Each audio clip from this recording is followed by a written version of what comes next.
நேற்று market fantastic ரேலிங்க. இன்றைக்கி அது சஸ்டெயின் ஆகுமா ஆகாதான்னு பார்க்கறதுக்கு முன்னாடி இந்த பேஜை ஃபாலோ பண்ணி வச்சுக்கோங்க, டெய்லி மார்க்கெட் ரிப்போர்ட் பார்க்குறதுக்கு. ஸோ நேற்று பார்த்தீங்கன்னு வச்சுக்கோங்களேன், மார்க்கெட் வந்து கிட்டத்தட்ட 1% அப் ஆகி 250 பாயிண்ட்ஸ் கெயினில் தான் க்ளோஸ் ஆச்சு. வந்து ஏஷியன் மார்க்கெட்லாம் வந்து மிட் ஆஃப் த செகண்ட், அதாவது செகண்ட் செஷன்லலாம் கொஞ்சம் ஃபால் பார்த்தாலுமே நம்ம இந்தியன் மார்க்கெட் நல்லா கெயின் ஆகிருக்கு. ஸோ இது சஸ்டெயின் ஆகுமான்றதை பார்க்குறதுக்கு முன்னாடி இன்றைக்கி கீ சப்போர்ட் அண்ட் ரெசிஸ்டன்ஸ் பார்த்துடலாம்.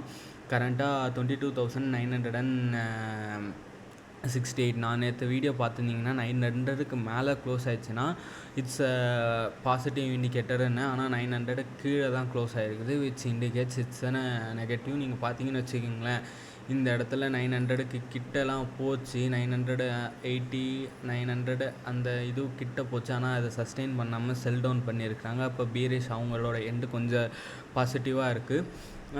ஸோ மார்க்கெட் வந்து சஸ்டெயின் ஆகாது இன்றைக்கி. ஸோ மேபி 22,500 அந்த ரேஞ்சில் இருக்கும்னு நான் நினைக்கிறேன். இதுக்கும் நடுவில் இன்றைக்கி மார்க்கெட் க்ளோஸ் ஆகிறதுக்கான வாய்ப்புகள் இருக்குது.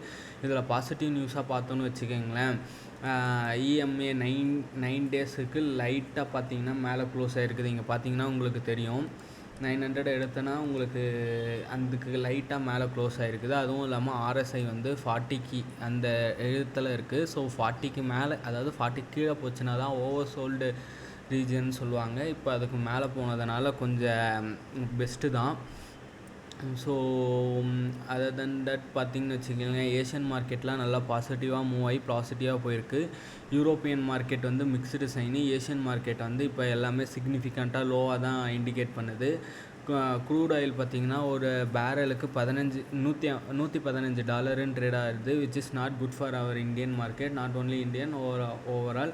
இப்போ பார்த்திங்கன்னு வச்சுக்கோங்களேன், ஐஎன்ஆர் வந்து திரும்பி இந்த 92 93 அந்த ரேஞ்சில் வந்து ட்ரேட் ஆகின்னு இருக்குது. ஆனால் கொஞ்சம் கொஞ்சமாக வீக் ஆகி தான் வருது. ஸோ இதுவுமே வந்து ஓரளவுக்கு நெகட்டிவ் தான்.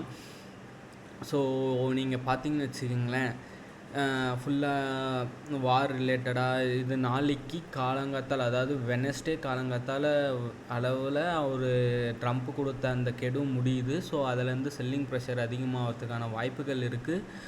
அதை வந்து நீங்கள் பார்த்தீங்கன்னு வச்சுக்கிங்களேன், மார்க்கெட் வந்து கிஃப்ட் நிஃப்டி வந்து 110 பாயிண்ட்ஸு கிட்ட டவுனாக தான் இண்டிகேட் பண்ணுது. இங்கே பார்த்தீங்கன்னா மார்க்கெட் ஓப்பன் ஆகுது 22,890 அந்த மாதிரி தான் ஓப்பன் ஆகும்னு சொல்லி கிஃப்ட் நிஃப்டி இண்டிகேட் பண்ணுது.